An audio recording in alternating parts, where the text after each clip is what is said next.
Good afternoon, everyone. We are continuing on our study in the book of Numbers. And we are now in chapter 20, right here. This is a major milestone. And if you are not aware, the book of Numbers are actually split into two parts. The first part is chapters 1 to 19, and then from 20 all the way to the end of 36. And so this is the major start of a new chapter or a new division of the book of Numbers. Now, usually we don't talk about it that way, but basically, when you come to chapter 20, a lot of things would have happened. So let's take a look at chapter 20, verse 1, and then we'll talk a little bit more about it. And then the children of Israel, the whole congregation, came into the wilderness of Sin. It is Zin, actually. I think it would be best spelled as Tsin. In the first month, and the people stayed in Kadesh, and Miriam died there and was buried there. Now let's break this down a little bit so that we are better informed, I would say. And so the children or the sons of Israel, this would be the sons of Israel, the whole congregation, the entire congregation that are to enter. These are the congregation that is to enter the land. They came to the wilderness of Zin, and it's at Kadesh. Now, what's important, I think, right now is in, I think, verse 14,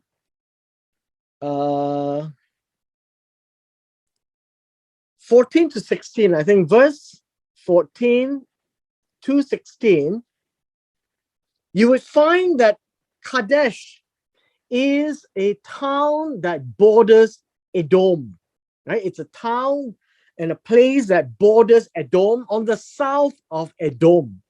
Edom is the place that was given to Esau by God. The place used to be called Seir, and now it is the place of Edom, and the new name that was given to Esau, and the descendants of Esau are also the Edomites, right? The people of Edom. Now, the challenge that we have is this: in the first month, and this would be the first month of the 40th year. Chapter 1, when we were in chapter 1, they were entering into the second year. And now in chapter 20, it records the first month of the 40th year. This would be the final year of the wanderings in the wilderness, which tells us that whatever is in between the beginning and the end of that period of time is of none of our concern. And so God never actually left us any of the details in between, except that when we came to the book of Deuteronomy, we were told that for the 40 years when they were in the wilderness, their sandals did not wear out, the clothes on the back did not wear out. And we would have traversed 40 years. And so this is the background of verse 20. And at the end of this period, in the 40th year, Miriam died. Miriam is the elder sister of Moses and Aaron. And that is our beginning of verse 1. In verse 2, a very similar event happened. No water for the congregation. And this is very similar to Exodus chapter 17. And if you go back to Exodus chapter 17, you would be able to see this similar episode. I wouldn't say it's the same episode, similar episode from verses 1 to 7. And so if you have time, do go back and read that. And they just crossed the Red Sea and they had no water.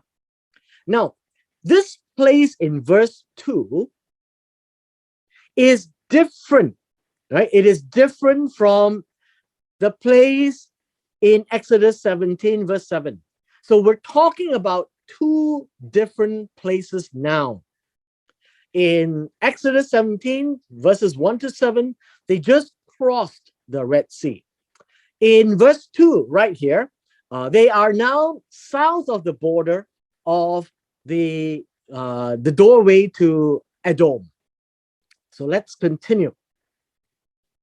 So they gathered together. There was no water. It's a similar event against Moses and Aaron. And the people contended. Now in verse 3, where it says contend, it really is seeking a quarrel, right? Wanting to quarrel. And they wanted to quarrel with Moses. And then they said, if only we had died when our brethren died before the Lord. Now, notice this is really very much the year 2 to the year 39, right? Years 2 to 39. When our brethren died before the Lord. And now verse 4 says, why have you brought up the assembly of the Lord into this particular wilderness, that we and our animals should die here? Why have you made us come up out of Egypt to bring us to this evil place? Now, again, if you recall what I had said to you about the concept of evil, it is a place where it's about something which is not functional, right? Not functional. And this would be in the eyes of the beholder. So who is speaking? Us. This would be the congregation that is speaking, and they are saying that this place is evil. It is not functioning for them. That is why evil, as well as good, is described from the eyes of the beholder. And what is evil to one may not be evil to another. And so what is evil to God should be evil to all as long as you obey God. But in this case, they're saying this is an evil place. Nothing to do with moral. It is to do with function. There is no water. And I think we need to appreciate that in the wilderness and in the land of Israel, when water is concerned, when there's no water, there's no life. You will die. The plants won't grow. You will die. And so no water implies death, which is why they are always saying, you bring us up and we and our animals should die here. Why? Because there was no water. And then they complain, why is this place evil? Because it is not a place of grain for wheat and barley, or figs, or vines, or pomegranates. No fruit will grow here, nor is there any water to drink. And so that's why it's called evil. So understand the terminology in the Hebrew. Now, verse 6 is a turnaround.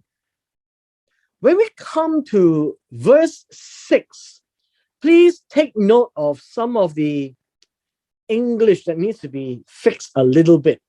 And so here, Moses and Aaron went from the presence of the assembly to the door of the tabernacle of meeting, and they fell on their faces, and the glory of the Lord appeared to them. Now let's, I guess we need to break this down a little bit. This word went seems to be very casual.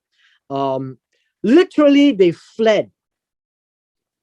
That would be a better word to use. They ran for their lives because these people were gathering steam, and they were getting more and more rowdy. They were seeking a quarrel. And so what quarrel means is nothing to do with 21st century quarrel, like two neighbors trying to outdo each other. In this case, they can become quite brutal. And they accused Moses and Aaron for bringing them here to die. And so Moses and Aaron fled from the faces of this assembly. They went to the door of the Ohel Moed, the tabernacle of meeting, where God is, right? Where God is.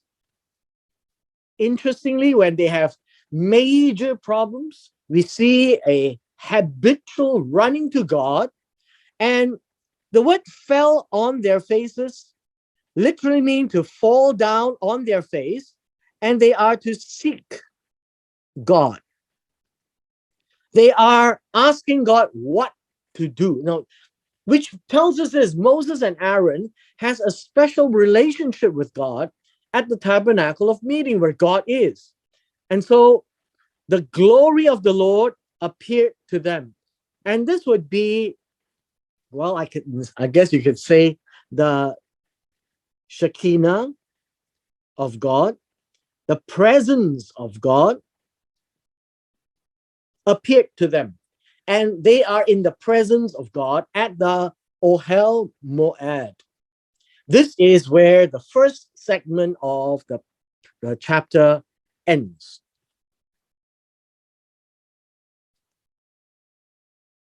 Right here, then the Lord spoke to Moses, saying, take the rod.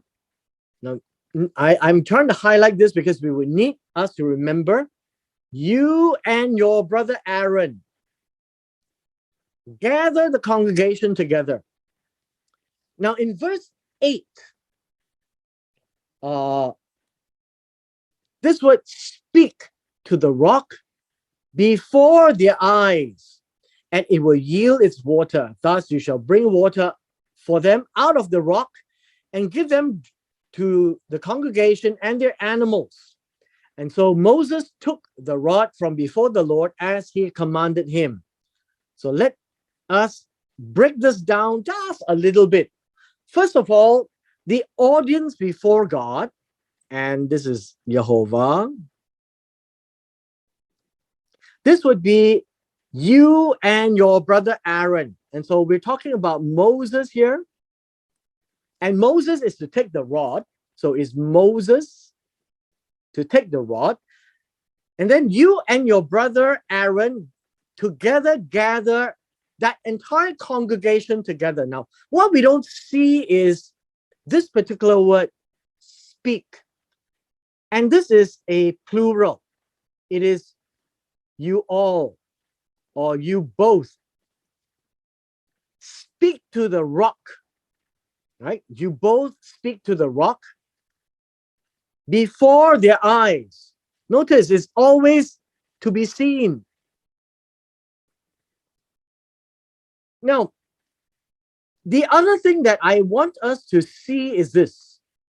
There is a particular rock, the rock, which tells us at this place there is another big rock. Big rock.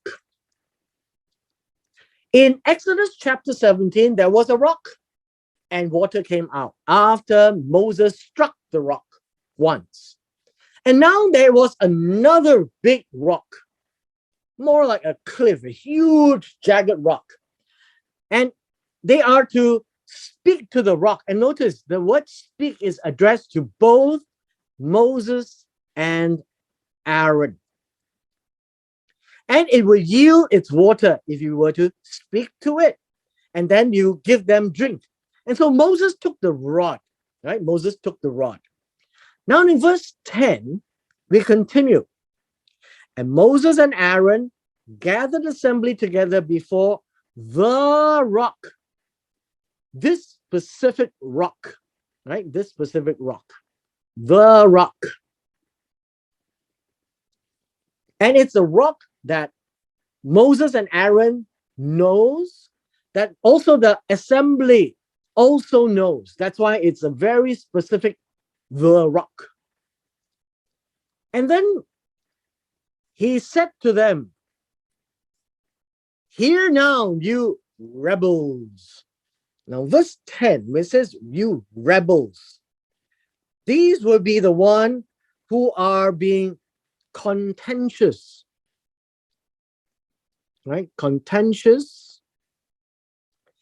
They are the ones who are rebellious. I think we can use the word rebellious. And then Moses got really, really angry.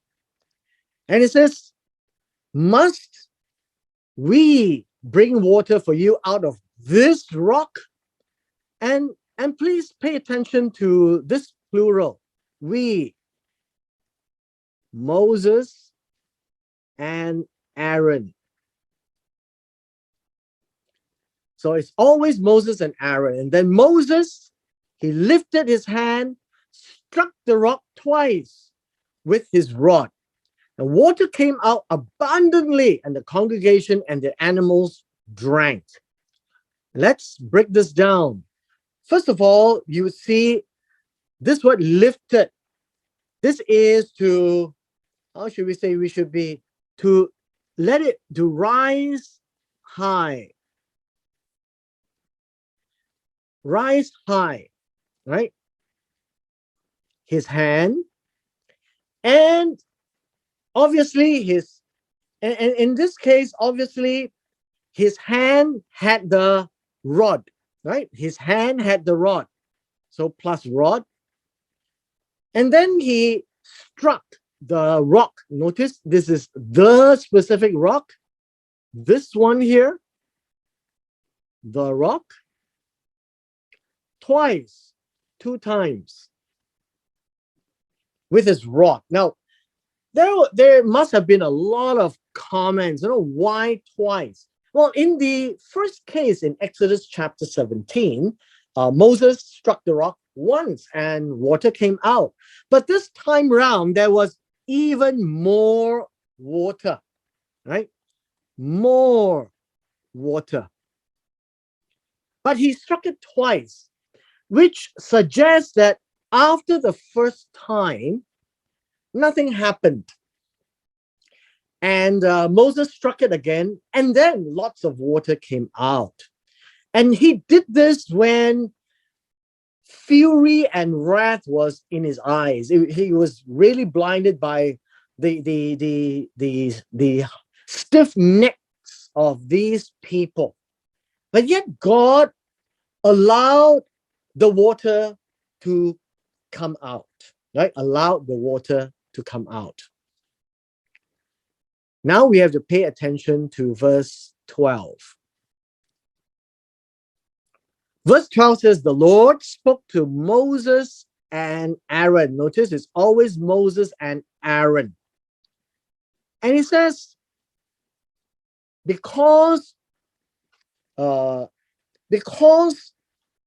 you did not, right? You did not.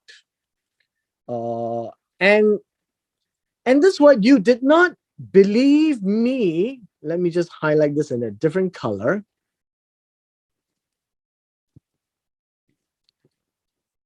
This really refers to you both did not just Moses. So it's Moses and Aaron. And so God held them together. You did not hallow me. The word hallow me literally means cause God to be holy. And to be holy means to be special, right? To be special. In the eyes of the children of Israel, what do you mean to hallow me? Well, understand that God had told them now to speak to the rock. And in so doing, God did not display the anger that Moses did. And when Moses struck the rock once, nothing happened. And he kind of panicked, right? And then he struck it again. And in this case, it did not show the character of God. That Moses and Aaron were supposed to speak verbally to instruct the rock rather than to strike it, not once, and in this case, twice. And so this really shows how Aaron and Moses behaved very much like the Israelites who let their own emotions fly and did it on their own and express their own emotions with total disregard of who God is. And that is what it means. You did not make me special in the eyes of God. So therefore, notice, you shall not bring this assembly into the land which I have given you. Now, this word, you shall not. This is you both. This is in the plural, right? You both shall not bring this assembly. And remember, this assembly are the ones that the earlier Israelites had already died. And this basically is to treat them in verse 13. This was the water of Merivah, because the children of Israel contended with the Lord, and he was hallowed among them. And thereby Moses was just following orders. In this case, Moses and Aaron did not follow orders. They were just like the children of Israel fighting with each other.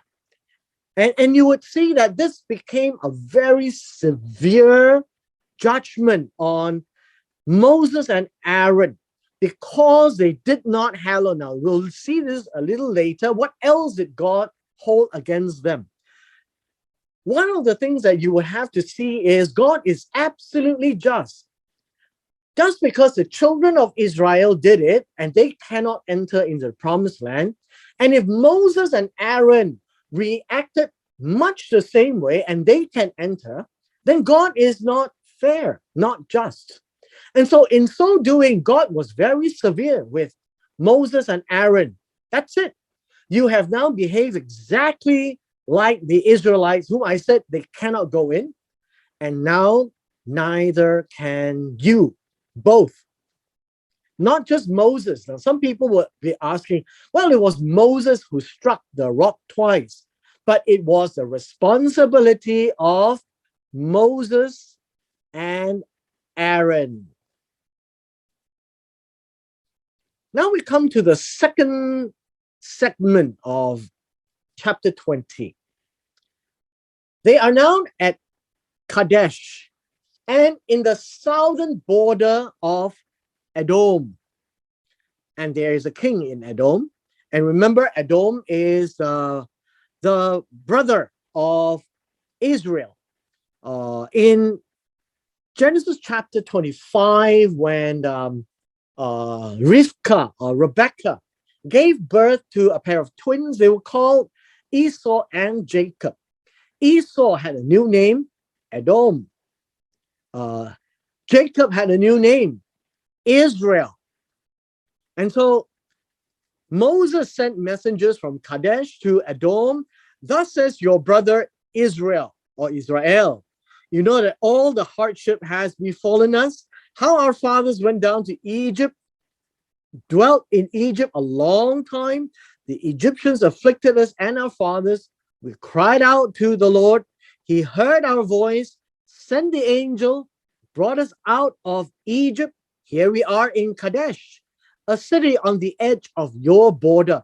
So they have spent 40 years now in these few verses. And it says, please, let us pass through your country. We will not pass through fields or vineyards, nor we will drink water from wells. We will go along the King's Highway. Now, there's a King's Highway, which is an ancient trade route that moves from the south to the north. Obviously, when you say it's a King's Highway, you imagine that it's like north-south highway, a big highway, but it's not. It's just a route for merchants to travel by their entourage. And so he says, we will use that highway that will cross your territory. We will not go anywhere to the right or to the left until we have completely passed through your territory. Now, that is really a very important decision that they had to make, because Moses had also obtained instructions from God. And this you can see in Deuteronomy chapter 2, that they first came to Edom and they were told by God, do not take any land from them. Same with further north, Ammon, and then Moab, because these three pieces of land were given by God to Edom, Ammon, and Moab. And Israel at this time has not received their land just yet. But their brother, or distant cousin, as we would say, Edom, said to him, and this would be said to the messengers,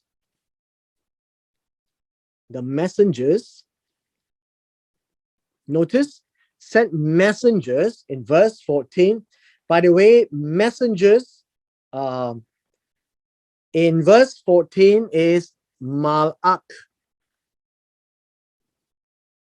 just like angels, right? Malak. And then Edom said to him would be Moses. And hereby we will notice this.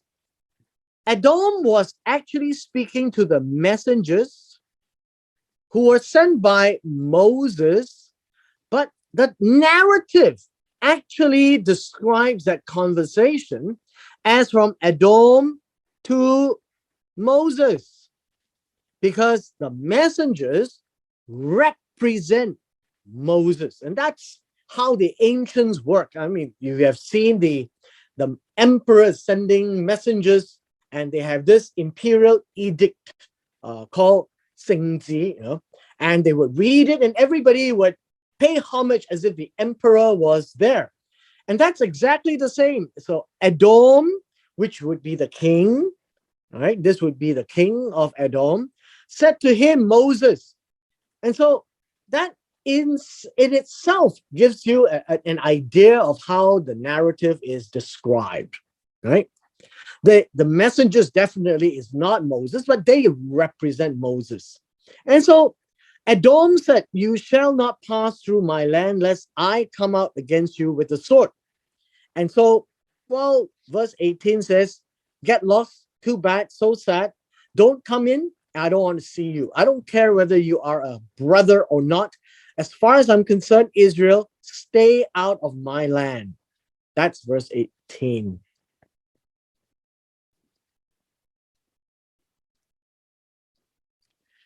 Now, in verse 19 onwards, this is what we would have. Verse 19 says this. So the children of Israel said to him, we will go by the highway. And if I or my livestock drink any of your water, remember, water is a very precious commodity, I will pay for it. Right? I will pay for it. And so it says the children of Israel said to him. Now notice who is saying to who. Well, him would be the king of Edom, because the king of Edom said to Moses, right? So the children of Israel is represented by Moses as a figure of speech. And so this word I would be Moses. It says, Moses, I will pay for it. Let me only pass through on foot and nothing more. And so let me also represents the sons of Israel. So you can now see the conversation moving back and forth between the king of Edom and the messengers of Moses and the children of Israel speaking to the king of Edom. And so these are done between, literally, by the king of Edom and the messengers of Moses, and Moses being the representative of the children of Israel. And so that's how narratives and conversations are recorded.